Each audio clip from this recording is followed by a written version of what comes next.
যে একজন আসামি ইসলামের জন্য সে গ্রেপ্তার হয়েছে, কারারক্ষীকে সে জিজ্ঞেস করেছে আপনি কেমন আছেন, সে বলছেন ভালো আছি। বলছে আপনি কেমন আছেন, সে বলছে আলহামদুলিল্লাহ আমি ভালো আছি।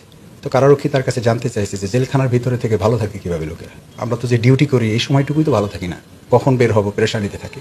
তখন ওই আসামি কারারক্ষীকে জিজ্ঞেস করেছে যে আপনি কি জানেন যে আমি কী কারণে বন্দী হয়েছি। সে বলেছে যে আমি জানি আপনি আল্লাহর হুকুম আল্লাহর বিধান প্রতিষ্ঠিত করতে চেয়েছেন। বলছে আপনি যারা দিনে চাকরি করেন তার সম্পর্কে কি আপনি জানেন। বলছে হ্যাঁ আমি জানি, তিনি আল্লাহর আইনের সম্পূর্ণ বিপরীত কর্মকাণ্ড দিয়ে রাষ্ট্র পরিচালনা করেন। তখন তার মধ্যে একটু বিবেক জাগ্রত হয়েছে। তো সে আসামিকে জিজ্ঞেস করেছে যে যিনি আল্লাহর এই রাষ্ট্রে আল্লাহর আইনের বিপরীত বিধান দিয়ে পরিচালনা করে, আপনার ভাষায় সে জালিম, আর আমি তার অধীনে চাকরি করি, তাকে সহযোগিতা করি। আচ্ছা আপনি কি মনে হয় আমিও কি জালিম? এটা বলে সে কিছুক্ষণ চুপ করে থাকলো। আর যাকে জিজ্ঞেস করেছে আসামি, সে কিছুক্ষণ চোখ বন্ধ করে থাকলো, একদম নিস্তব্ধ নিথর পরিবেশ।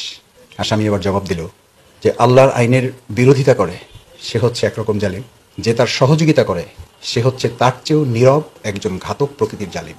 কারণ সে শুধুমাত্র আইন করেছে, আর ওই বাস্তবায়ন করার ক্ষেত্রে সহযোগিতা করেন হচ্ছে আপনারা। ওই অবস্থাতেই চাকরি ডিউটি সে শেষও করে নেবেন, ওই টাইমটাও সে শেষ করে নেয়। বলেছে আমি আপনার সাথে একটু হাতটা মিলাতে পারি। বলছে হ্যাঁ তা পারেন। বলছে আমি আজকে পুনরায় আবার কালিমা করতে চাই এবং আমি এই চাকরি থেকে এখন রিজাইন করতে চাই। ওখান থেকে বের হয়ে সে চাকরি রিজাইন করেছে।